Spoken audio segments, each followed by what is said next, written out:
Hello everyone. आप सब कैसे हैं? मैं उम्मीद करता हूं कि बहुत अच्छे होंगे और अपनी पढ़ाई को बहुत अच्छे से कर रहे होंगे। मैं Akash Kumar Bhadana ICT virtual classroom में आपका बहुत बहुत स्वागत करता हूं मेरे प्यारे बच्चों। जैसा आपको पता है 11वीं क्लास है बेसिकली, और हम इसमें पढ़ रहे थे आपका ओशनोलॉजी।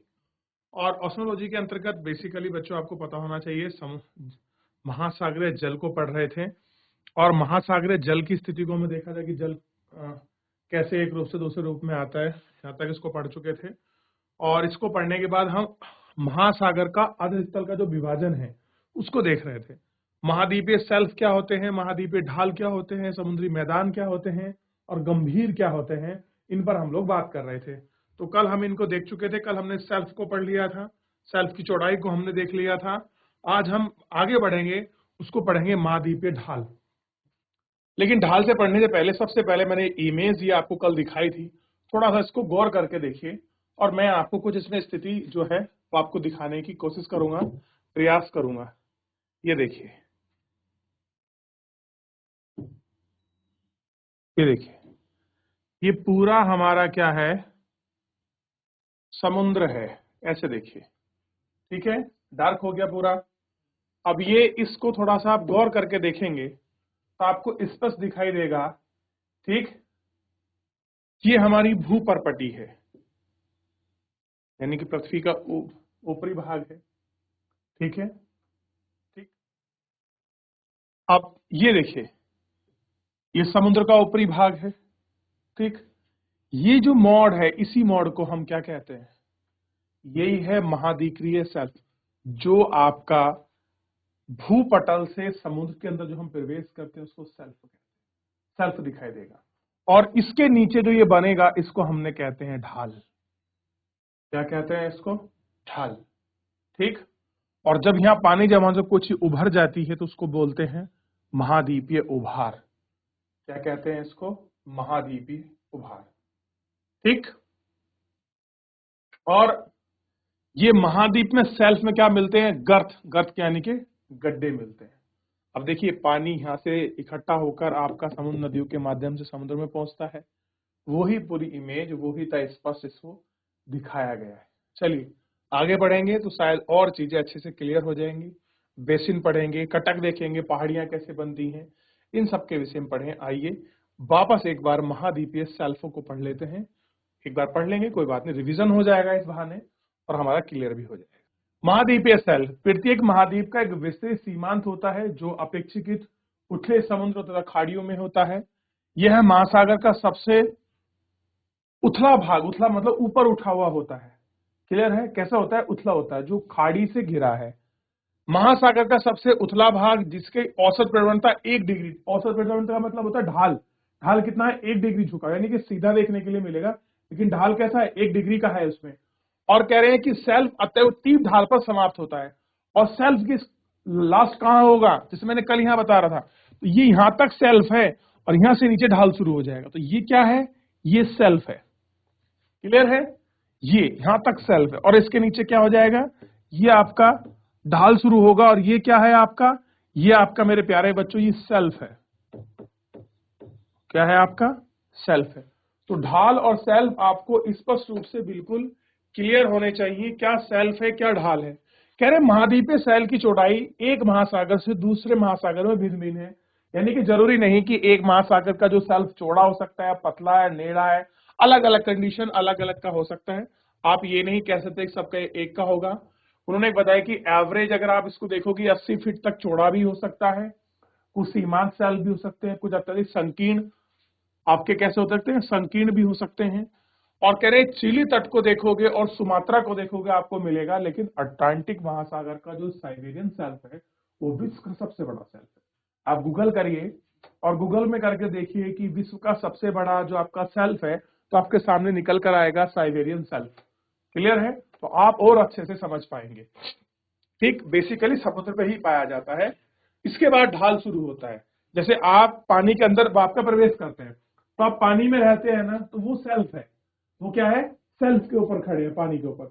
आपने अचानक से पैर लगाया और सीधे आप नीचे गिरने की कोशिश करते हैं, तो क्या है? तुरंत ढाल शुरू हो जाता है। तो उसको क्या बोलते हैं? महाद्वीपीय ढाल। क्लियर है? तो सेल्फ ये था। और कह रहे हैं महाद्वीपीय सेल्फ अपसादों की मोटाई अलग अलग होती है, कहीं पर पतला हो सकता है, कहीं पर मोटा हो सकता है, थिकनेस उनकी अलग अलग हो सकती है कि अपसाद सेडिमेंट्री रॉक्स कितना जम रहा है, सेडिमेंट्री बेसिकली जम कितना रहा है, कम जम रहा है, ज्यादा जम रहा है, ये डिपेंड करेगा उसी के ऊपर, जमाव के ऊपर। क्लियर है। और कह रहे हैं कि अपसाद भूमि से नदी, हिमनद, और आप कहां से आ सकते हैं अपसाद, या तो कोई नदी अपने साथ बह कर लिए है, कोई आपका हिमानी, आपका पहाड़ से कोई आपके हिमालय के हिमखंड, उसके साथ मट्टी पहाड़ कंकर आ जाए, या कोई पवन, कोई हवा उड़ी किसी समुद्र आपके आपका मरुस्थल से, और वो समुद्र के ऊपर से गुजर रही है, उसको वो छोड़ते चले जाए, तो यही कारण है अपसाद बनने के। और तरंग और धारा का जो धारा है उनके वितरिकाएं, कोई आपकी वेव्स किसी को खींच लाई, कोई तरंग अपने साथ कुछ ले आई, तो उसी के कारण क्या हो सकता है, ये आपका जमाव हो सकता है, और लंबे समय तक आपका क्या है, स्थल तलछटी जीवाश्म का ईंधन का स्रोत, ये सारी चीजें क्या है, ये आपका इसमें जो है मेरे प्यारे बच्चों, ये आपका बन सकती है। कैसी होती हैं, ये जीवाश्म ईंधन अपसाद है जो आपस में ये बन सकती है। अगला देखिए, अगला है महाद्वीपीय ढाल। इसकी बात कर रहे हैं, महाद्वीपीय ढाल की हम लोग बात कर रहे हैं। महाद्वीपीय ढाल, महासागरीय बेसिन। बेसिन मतलब, आप ध्यान दिए, थोड़ा आप बिल्कुल कंफ्यूज ना हो, थोड़ा सा हेक्टिक हो सकता है आपके लिए, समझ ना आए, फिर भी ध्यान देना है। कह रहे जो महाद्वीपीय ढाल हैं, ढाल को मैं अभी दिखाया हूं, ये सेल्फ होगी और तुरंत सेल्फ के नीचे गड्ढा शुरू हो जाए, एकदम पैर गहरे मारने लगे, उसको ढाल कहते हैं।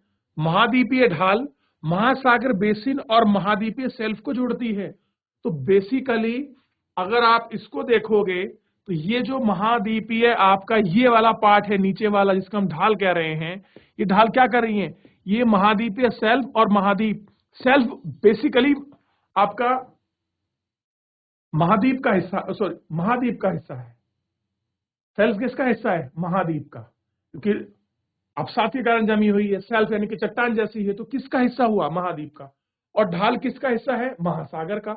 यही तो आपको बताने की कोशिश कर रहा है वो, क्या कह रहे हैं कि देखिए महाद्वीपीय ढाल और महासागरीय बेसिन महाद्वीपीय सेल्फ को जोड़ती है। महाद्वीपीय तो महाद्वीप यानी कि लैंड का ही भाग हुआ ना, फिर तो महासागर को जोड़ती है। इसकी शुरुआत वहां से होती है जहां महाद्वीपीय सेल्फ की तली तीव्र ढाल में परिवर्तित हो जाती है।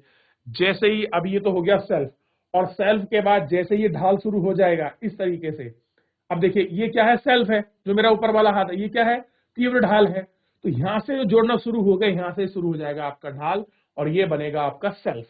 क्या बनेगा आपका, सेल्फ बनेगा। ढाल वाले प्रदेश की प्रवणता, यानी कि जो इसमें बेसिकली आपका स्लोप होता है 2 से 5 डिग्री के आसपास का होता है, 2 से 5 डिग्री के आसपास का स्लोप होता है, और इसके बीच में होता है। और ढाल वाले प्रदेश में गहराई 200 मीटर से लेकर 3000 मीटर के बीच में होती है। 200 से लेकर आपका 3000 जो मीटर है उसके मीटर के बीच की होती है। और कह रहे हैं ढाल का किनारा महाद्वीपों पर समाप्त को इंगित करता है। कहाँ करता है, महाद्वीप पर क्या कर रहा है वो आपका समाप्त कर रहा है, उसको इंगित कर रहा है, उसको देखता है। ठीक है। इसी प्रदेश में कैनियन यानी कि गंभीर गड्ढा एवं खाई दिखाई देती है। कैसा है, इसी क्षेत्र में हमको क्या मिलेंगे, गहरे गहरे आपके बड़े, देखिए जब कोई समुद्र में बहुत बड़ा गड्ढा या खाई दिखाई देती है उसी को कहते हैं कैनियन। क्या कहते हैं, कैनियन, या उसको हम खाई कहते हैं। तो कैनियन और खाई आपको बिल्कुल स्पष्ट रूप से समझ आनी चाहिए। और दूसरा महाद्वीपीय सेल्फ और महाद्वीपीय ढाल क्या है। देखिए ढाल मतलब प्रवणता है, उसमें स्लोप आपको दिखाई देगा। स्लैब में अगर जो हम बात करें स्लैब की, स्लैब में मुश्किल से 1 डिग्री का ही अंतर आपको दिखेगा, या 1 डिग्री का जो अंतर है बेसिकली आपको देखने के लिए जो है इसमें मिल सकता है। ठीक है। महासागरीय मैदान, किसकी बात कर रहे हैं, महासागरीय मैदान।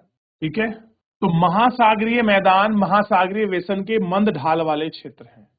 महासागरीय मैदान कैसे हैं, महासागरीय बेसिन का मतलब होता है उसके तलछट, उसका जो जगह है नीचे, उसको बेसिन कहते हैं। तो वहां कैसे हैं, मंद ढाल वाले क्षेत्र हैं, यानी कि स्लोप तो है लेकिन बहुत कम मात्रा में स्लोप है।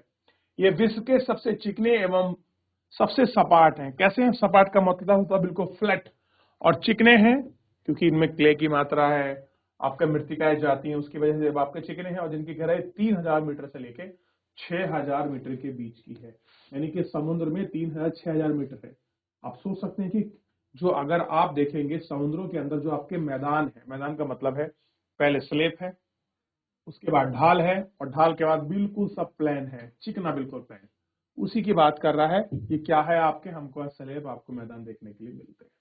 ठीक, इनकी गहराई 3000 6000 के मीटर है। यह मैदान महीन कणों वाले अवसाद जैसे मृत्तिका एवं गाद से ढके हैं। क्या है, बारीक बारीक आपका मिट्टी के कण है और इसमें गाद जमी हुई है, जिसके कारण ये कैसे हैं, इसी के कारण ये आपको क्या दिखाई दे रहे हैं, ये आपको चिकने जो हैं आपको महसूस हो रहे हैं। ठीक, ये थोड़ा सा आपको ध्यान रखना है कि इसी कारण क्या है, ये चिकने हैं और ये आपको महसूस दे रहे हैं। ठीक है, अब देखिए ढाल और स्लैब, ये क्या है, स्लैब, और ये क्या है, ढाल, और ढाल के बाद क्या शुरू हो गया, मैदान। मैदान में भी कुछ आप देखिए, कहीं पर आपको समुद्री खाई मिलेंगी, कहीं पर आपको कुछ पहाड़ियां दिखाई मिलेंगी, कुछ आपका निगमन यानी कि कुछ उठा हुआ दबे हुए, आप देखते हैं समुद्र के बीच में कुछ टापू निकले आते हैं, वो एग्जाम्पल किसके हैं, निगमन के द्वीप है। कहीं आपको समुद्री टीला दिखाई देगा, कोई नीचे पहाड़ सा मिट्टी का अवसाद रूप में वो आपका जम जाएगा। कटक मतलब कहीं ज्वालामुखी उत्पादन के द्वारा कोई पहाड़ी दिखाई दे सकती है बीच समुद्र के अंदर। कुछ आपका क्या हो सकता है कि प्लेट टेक्टोनिक की वजह से वो पहाड़ बन सकता है। तो आप जिस तरह की स्थल आकृति आप हमारे लैंड के ऊपर देखते हैं, ऐसे ही स्थल आकृतियां, इस तरह का ही स्ट्रक्चर्स और इस तरह की आपका मार्फोलॉजी जो घटनाएं हैं वो समुद्र के अंदर भी होती हैं। ठीक, तो जैसे मैदान हमारे यहाँ मिलते हैं आपके मैदान पर स्थल पर, ऐसे समुद्र के अंदर ही मिलते हैं, ऐसी पहाड़ियां भी मिलते हैं, ऐसे गर्त भी मिलते हैं, ऐसे गड्ढे भी मिलते हैं, ऐसे अवलानिका पर्वत। अब देखिए इस भाग को देखिए, ये पहाड़ से खड़े हुए हैं, बीचों में कोई प्लान है, फिर पहाड़ी बनी, भू परपटी, ये सारी चीजें आपको स्पष्ट रूप से यहाँ देखने के लिए मिलेंगी, और ये ऐसी दिखती भी है समुद्र के अंदर। अब देखिए, अब यहाँ देखिए कुछ आपको कटक मिलेगा, कहीं इसमें रिफ्ट मिलेंगी। अब देखिए पहाड़ होगा तो पहाड़ वो आपको टूट भी रहा होगा, उसके अंदर वैली में आपको क्या मिल जाएगा, रिफ्ट मिल जाएगा। एक भाग ऊंचा होगा, एक आपका सीढ़ी नुमा हो सकता है जो अलग अलग श्रेणी में बना हो, यानी कि समुद्र के अंदर भी उच्चावच की कंडीशन हमको देखने के लिए मिल सकती है। गर्त, गड्ढे, मैदान, ढाल, स्लैब, सब हमको आपका देखने के लिए समुद्रों में आपका बेसिकली मिल जाता है। महासागरीय गर्त क्या है, महासागरीय गर्त, गर्त क्या होता है देखते। यह महासागर का सबसे गहरा भाग है, गहरा होगा मतलब डीपेस्ट होगा। अब मुझे बताइए गर्त कहाँ हो सकती है, गर्त आपका स्लेब में हो सकती है, ढाल में हो सकती है, या मैदान में हो सकती है। अब सोच के देखिए, गर्त, गर्त का मतलब है गड्ढा, या गहरे गड्ढे आपको कहाँ मिलेगा, गहरा भाग कहाँ मिलेगा आपको, गर्त का मतलब है गड्ढे से। क्या आपको स्लैब में मिलेगा, क्या आपको ढाल में मिलेगा, या आपको गड्ढे में मिलेगा। देखिए ये गर्त अपेक्षाकृत बड़े किनारे वाले संकीर्ण बेसिन कहां पर मिलते हैं, उसके बेसिन में। ठीक, और अपने चारों ओर महासागरीय तल की अपेक्षा में 3 से 5 किलोमीटर गहरे होते हैं। कैसे होते हैं, 3 से 5 किलोमीटर आपके गहरे होते हैं। महाद्वीपीय ढाल के आधार तथा द्वीपीय चाप के पास स्थित होते हैं एवं सक्रिय ज्वालामुखी एवं प्रबल भूकंप वाले क्षेत्र से संबंधित होते हैं। यही कारण है कि ये प्लेटों का संचालन एवं अध्ययन के लिए काफी महत्वपूर्ण है कि अभी तक आपका जो है 57 गर्तों को खोजा गया है, जिसमें से 32 प्रशांत महासागर की और 29 अटलांटिक महासागर की और 6 हिंद महासागर की, यानी कि टोटल हमने कितने गर्त को खोज निकाला है, 57। सबसे ज्यादा हिंद आपका प्रशांत में, जो हमारा पैसिफिक ओशन में, उसमें कितनी निकली है आपका 32, और अटलांटिक में हमने कितनी खोज ली है 19, और इंडियन ओशन में हमने कितनी खोजी है 6। तो टोटल आप इनका करेंगे तो आंसर आए मतलब हो जाएगा टोटल मिलाकर आपका 57 जो गर्त हैं उनको हम लोग खोज चुके हैं। देखिए समुद्री अभियान जत्थे आपके जारी होते हैं, सभी लोग आपका मिलजुल कर देश एक साथ कंट्रीब्यूट होकर पैसा खर्च करते हैं और समुद्र के अंदर हो रही घटनाओं को उनको जानने का प्रयास करते हैं और गर्तों को पहचानते हैं। तो इस तरह से हमारी पूरी टेक्निक और हमारे जियोग्राफर हैं ओशनोलॉजी के, जिनको बहुत अच्छा ज्ञान नॉलेज रखते हैं विश्व लेवल पर, वो लोग जाते हैं, रिसर्च करते हैं, बताते हैं कैसे क्यों हुआ गर्त, ये गर्त क्यों बनी होगी, किस तरह का रीजन रहा होगा, इसके जो सेडिमेंट हैं वो अलग मिलते हैं, नदियों के सेडिमेंट से इसमें कोई आपकी सेल्फ बनी है, या ये ढाल तीव्र क्यों है, ये कटा फटा क्यों है, किसकी प्रधानता ज्यादा है। तो ये सारी मात्रा जो है हमको इन सेल्फों में ही देखने को ढूंढने को मिलती है। हमें इन पर थोड़ा सा गौर करने की आवश्यकता है, ठीक है, ताकि हम इसको बहुत अच्छे से पढ़ सकें और समझ सकें। तो हमने गर्त को भी आपका देख लिया कि गर्त बेसिकली क्या होता है। अब थोड़ा सा हम इसमें बात करेंगे उच्चावच की लघु आकृतियां। ऊपर बताए गए महासागरीय अधल के प्रमुख उच्चावच के अतिरिक्त आपका कुछ लघु एवं किंतु महत्वपूर्ण आकृति महासागर में प्रमुख पाई जाती है। कि केवल ऐसा नहीं है कि आप सेल्फ की बात कर ली, आपने ढाल की बात कर ली, आपने जो उसका मैदान है उसकी बात कर ली, मैदान यानी कि जो उसका बेसिन है बेसिकली एरियाज, और आपने गर्त की बात कर ली। नहीं, इसके अलावा और कुछ छोटी मोटी चीजें भी हैं जो इनके अंदर होती हैं आपका, उनको हम और आपका देख रहे हैं।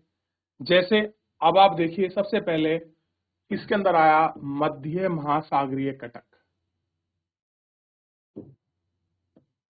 क्या आया? मध्य महासागरीय कटक। अब इन पे आगे बढ़ने से पहले एक बार पीछे थोड़ा सा आप लोग बढ़ जाइए और पूरे में नजर दौड़ाइए। देखिए कोई डाउट तो नहीं है आपका इस वाले पूरे इसमें। अभी कटक को भी हम देखेंगे। सबसे पहले ये आकृति आप पढ़ने से पहले एक बार थोड़ा सा आप नजर दौड़ा लेंगे ना तो क्लियर हो जाएगा। विभंग, रिफ्ट, अनुपात कहते हैं इसको, रिफ्ट, ठीक है। कटक पहाड़ी नुमा जो स्थिति है, छोटी छोटी पहाड़ी के समानांतर पर प्लेन, ये सारी चीजें यहाँ देखने के लिए इसमें मिलती है। तो आप इसको एक बार थोड़ा सा गौर करके अच्छे से देख लीजिए ताकि हम देख सकें। तो इसमें लंबाई चौड़ाई काफी हो सकती है, छोटी बड़ी भी हो सकती है, इनका ध्यान रखना बड़ा जरूरी है। चलिए देख लिया आप लोगों ने। अब थोड़ा सा आगे बढ़ जाते हैं इसमें और थोड़ा सा देखते हैं। जैसे हम बात कर रहे थे महासागरीय कटक की, और ये बहुत बार आपको पढ़ने के लिए मिलेगा, महासागरीय कटक, महासागरीय कटक। आप कहेंगे कटक है क्या? क्या कोई आपका जो उड़ीसा में जगह है क्या वो कटक है? तो आज उसको समझेंगे, थोड़ा सा ध्यान दीजिए। कह रहे हैं कि एक मध्य महासागरीय कटक पर्वतों की दो श्रृंखलाओं से बना होता है। तो कटक किससे बनता है? पर्वतों की दो श्रृंखलाओं से बनता है कटक, जो एक विशाल अवनवन द्वारा अलग किए जाते हैं। इन पर्वत श्रृंखलाओं के शिखर ऊंचे 2500 मीटर तक हो सकते हैं तथा इनमें कुछ समुद्री भाग की सतह भी आपका पहुंच सकती है। इसका उदाहरण आइसलैंड है, जो कि मध्य अटलांटिक कटक का एक भाग है। कटक मतलब आपका, ध्यान दीजिए, पहले नीचे मत बढ़िए अगर नहीं समझ आया। मध्य सागर, मध्य मतलब सागर के बीच में मिलेगा। कटक क्या है? पर्वतों की दो आपकी श्रृंखलाओं से बना है। दो पर्वत की श्रृंखला इस तरह से हो जाए, उनको हमने क्या बोल दिया? कटक है, ठीक। जो विशाल अवनमन द्वारा अलग होती, किसी चीज ने, बहुत बड़ी चीज ने उनको अलग किया है। और कह रहे इन पर्वतों के शिखर ऊंचे होते हैं। इनमें क्या है? हाइट भी पाई जाती है, इनमें पीक भी होती है। तो बेसिकली कटक क्या है? समुद्र के अंदर वो पहाड़ी है जिनमें शिखर होते हैं, वो कटक है, ठीक है। और कह रहे उदाहरण के लिए अगर आप आइसलैंड को देखोगे, आइसलैंड मध्य अटलांटिक कटक का एक भाग है। अगर आप स्टडी करोगे पूरे मैप की तो आपका जो ऐसा आकार का आपको मिलेगा अटलांटिक ओशन, ठीक। अटलांटिक है, आर्टिक है, अटलांटिक ओशन, हाँ। तो अटलांटिक ओशन में आपको ऐसा आकार का दिखाई देगा और यहाँ आपको समुद्र के अंदर से निकली हुई पहाड़ी नुमा स्थिति दिखाई देगी। और आइसलैंड वही है, एक कटक का ही भाग है। अगला आता है समुद्री टीला। क्या होता है? समुद्री टीला। यह नुकीले शिखर वाला एक पर्वत है। कैसा मिलेगी? चोंच बड़ी आपकी तीखी मिलेगी, और इस तरह का कोई आपका पर्वत हो सकता है जो समुद्री तली से ऊपर की ओर उठता है किंतु महासागर की सतह तक नहीं पहुंच पाता। समुद्रीय टीले ज्वालामुखी द्वारा उत्पन्न होते हैं। कह रहे जितने भी आपको समुद्र में टीले मिलेंगे, ज्वालामुखी का जब उद्गार होता है समुद्र के अंदर, उसके कारण उनकी चोंच बन जाती है और उसी को बोलते हैं ज्वालामुखी टीले। ये 3000 से लेकर 4500 मीटर की ऊंचाई तक होते हैं और इसको हम एसोपेयर, समुद्री टीला यानी कि प्रशांत महासागर का हवाई द्वीप और विशालतम, ये सब क्या हैं इसके अच्छे जो एग्जाम्पल्स हैं, ये आपको इसमें अच्छे एग्जाम्पल्स जो हैं बेसिकली आपको इसमें दिखाई देंगे और कह सकते हैं कि ये एग्जाम्पल आपको देखने के लिए भी आपको मिलेंगे। ठीक, तो ये थोड़ा सा आपको समझना है, ये थोड़ा सा देखना है, होते कैसे हैं, क्या है, इन पर थोड़ा सा आप विचार करेंगे तो बहुत सारी चीजें क्या हो जाएंगी और अच्छे से आपका क्लियर जो है इसमें हो जाएंगी। तो टीला किससे बना है, तो ध्यान दीजिए, टीला बना है आपका जो हमारे महासागर के अंदर जो ज्वालामुखी उत्पन्न होती है उससे बना, और ये 3000 से 4500 मीटर तक इनकी हाइट हो सकती है। कटक क्या है, दो पर्वतों का भी यानी कि आपकी पर्वत श्रृंखला है, उसी को कटक कहते हैं। अब है आपका समुद्र में सपाट जलमग्न कैनियन। कैनियन को मैंने बताया गड्ढा, बड़ा गर्त। कह रहे हैं ये गहरी घाटियां हैं, घाटी है यानी कि बहुत बड़ी होगी, घाटी का मतलब कुछ छोटी तो होता नहीं है, कैनियन है यानी कि बहुत बड़ी घाटी है। कह रहे हैं कि कोल्डेरो नदी ग्रैंड कैनियन से की जा सकती है। कह रहे कि अगर आपको तुलना करनी है तो जैसे यूएस की कोल्डेरो नदी है और ये ग्रेट कैनियन बनाती है, कैनियन गौर यानी कि होता गड्ढा, बहुत बड़ा कैनियन बनाती है, बीच में दो समुद्रों मतलब दो पहाड़ों को काटकर बीच में से बहती हुई बहती है, तो हम उसको क्या कह देंगे, हम उसको कैनियन कहते हैं। ठीक, उसकी तुलना कर सकते हैं। कह रहे हैं कि कई बार बड़ी बड़ी नदियां मुहाने के आगे की ओर होकर विस्तृत महाद्वीप शेल्फ और ढालों को आर पार से काटती हुई नजर आती हैं, यानी कि वो शेल्फ को भी काट देती हैं और ढाल को भी काट देती हैं। ठीक, और ऐसी नजर आती हैं जैसे हडसन कैनियन, ये विश्व का सबसे अधिक जाना माना कैनियन है। हडसन कैनियन को आप सर्च कीजिए, आपको हडसन कैनियन नजर आएगा। कैनियन क्या है, बेसिकली आपका समुद्र के अंदर आपकी घाटी जो होती हैं उनको कैनियन, जैसे हमारा दून घाटी है, जम्मू कश्मीर वैली है, तो ऐसे ही क्या है समुद्र के अंदर भी आपका घाटी जो है मिलती है, उनको बस हम कैनियन कहते हैं। ये आपको क्लियर थोड़ा सा होना चाहिए। तो एक बार कैनियन देख लीजिए और कैनियन के साथ साथ आप कटक देखिए और कटक के साथ साथ आप क्या देखिए, समुद्री टीला देखिए, तो कंफ्यूजन बिल्कुल नहीं होना चाहिए मेरे प्यारे बच्चों। चलिए देख लिया, आगे बढ़ जाए बच्चों। अब है आपका निगमन द्वीप।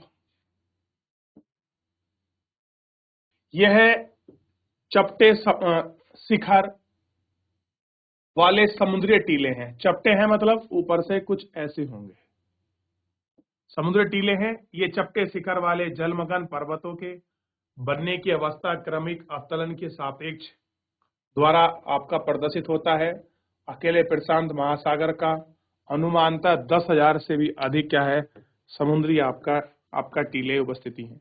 बेसिकली अगर आप समुद्री निगमन को देखोगे, ये आपका जो है मेरे हिसाब से पार्ट ऑफ समुद्री टीला है, लेकिन बस इसकी चोंच नहीं होती, शिखर नहीं होता, इसलिए कैसा है ऊपर से फ्लैट है, हमने कह दिया समुद्री निगमन द्वीप, जो सीधे निकल के ऊपर जाते हैं। आप देखते हैं समुद्र में कुछ लैंड द्वीप बनते हैं, तो वो कैसे होते हैं, ऊपर सपाट भी तो होते हैं, बस थोड़ा सा ऊपर नीचे रफ हो सकता है, लेकिन मोस्टली सपाट भी होते हैं। क्लियर है, तो निगमन द्वीप है तो इससे आपका क्लियर हो जाएगा। अब एक आता है बड़ा इंपॉर्टेंट है, इसको ध्यान दीजिए, इसको बोलते हैं कोरल रीफ आइलैंड। जैसे आपका लक्षद्वीप है देखिए उष्ण कटिबंधीय महासागरों में, उष्ण का मतलब है जो गर्म है, गर्म कहाँ होंगे बच्चों, आपका 0 से लेकर 23.5 में आपका जो नॉर्थ और साउथ का रीजन है, भाई यही तो गर्म है आपका उष्ण क्षेत्र, यही तो होगा, बाकी तो आपका शीतोष्ण शीत हो जाएगा, फिर तो उपोष्ण हो जाएगा। ठीक है, कह रहे प्रबाल भित्ति से युक्त निम्न आकार के द्वीप है जो गहरे अवनमन के चारों ओर घिरे हुए हैं। समुद्री द्वीप अनूप एक भाग हो सकता है, यह कभी कभी साफ, खारे और बहुत अधिक जल को चारों तरफ से घेरे हुए है। कैसे है, साफ जल को बहुत तरफ से अपने हुए घेरे होता है, और आप भी जानते हैं कि प्रवाल बनता कैसे है।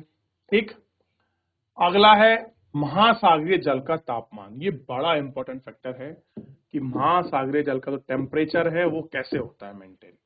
तो टेम्परेचर को आगे बढ़ने से पहले, आगे बढ़ाने से पहले इसमें कुछ भी आपका डाउट है आप मुझसे पूछ लीजिए, कुछ पूछना है, कुछ पढ़ना है, समझना, फिर हम लोग इसमें आगे बढ़ेंगे। देख लिया आपने?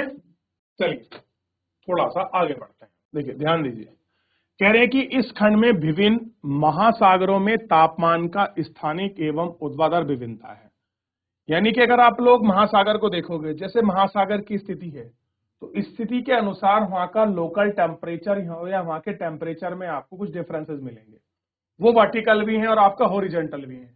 तो वर्टिकल होंगे, ऊर्ध्वाधर होंगे, ठीक है, ठीक। अब देखिए, महासागरीय जल भूमि की तरह सौर ऊर्जा के द्वारा गर्म होते हैं। कैसे होते हैं? जो सौर ऊर्जा है उसके द्वारा ही कैसे होते हैं? गर्म होते हैं, ठीक। और स्थल की तुलना में जल व तापन शीतल की प्रक्रिया धीमी होती है। कि जिस तरह से आप देखेंगे लैंड आपका बहुत जल्दी गर्म हो जाता है, अगर इसका कंपेयर आप आपका जल से करोगे, और मैंने पहले भी बताया है कि आपका जल जो है समुद्र की मतलब स्थल की तुलना में देर से गर्म होता है और देर से ही ठंडा होता है। इसकी प्रक्रिया कैसी है? स्लो है। प्रक्रिया कैसी है आपकी? स्लो है, ठीक। अब कह रहे हैं कि तापमान वितरण को प्रभावित करने वाला कारक, तापमान वितरण को प्रभावित करने वाला कारक, महासागरीय जल के तापमान वितरण को प्रभावित करने वाले कारक कौन कौन से ऐसे कारक हैं जिनसे समुद्र का टेम्परेचर को इफेक्ट होता है? तो सबसे पहला कारक है अक्षांश, जिसको हम कहते हैं लैटिट्यूड। अब आपको ये देखना पड़ेगा अगर कोई समुद्र है और वो समुद्र किस स्थिति में पड़ रहा है। अब देखिए एग्जाम्पल थोड़ा सा यही समझ लेते हैं इसको बड़ा करके।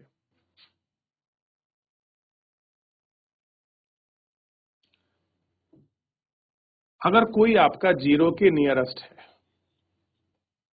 तो उस समुद्र का टेम्परेचर कैसा होगा? ज्यादा होगा। और अगर कोई यहाँ पोलर एरिया के आसपास है तो उसका टेम्परेचर कैसा होगा? कम होगा। और इस जगह है तो ज्यादा होगा। यानी कि 23.5 यानी कि जो आपकी कर्क रेखा है और जो आपकी मकर रेखा है, इसके बीच में अगर कोई भी आपका सी आता है, वो गर्म है, टेम्परेचर कैसा रहेगा उसका? गर्म, क्योंकि सूर्य आपका प्रॉपर चमकेगा तो यानी कि उसका वाष्पोर्जन होगा, गर्म होगा, गर्म होगा तो उसमें कुछ आपका अंतर दिखाई देगा। तो क्या कह रहा है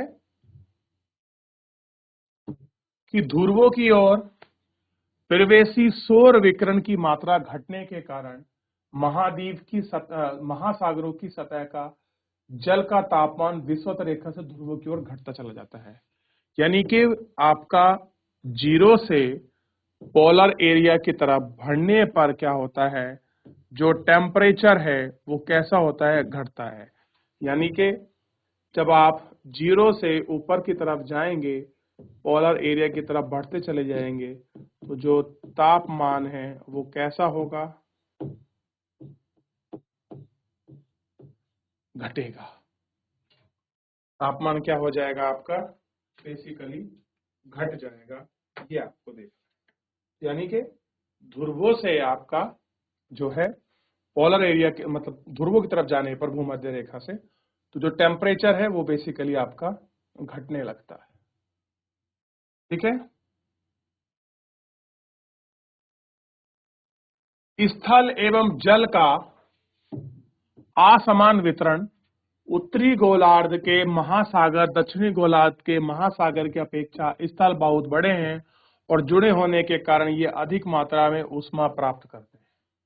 होता क्या है, जो उत्तरी गोलार्ध है, उत्तरी गोलार्ध में लैंड ज्यादा है और वहां समुद्र कम है, और दक्षिणी गोलार्ध में आपका लैंड कम है, समुद्र ज्यादा है। तो हीट कहाँ ज्यादा रहेगी?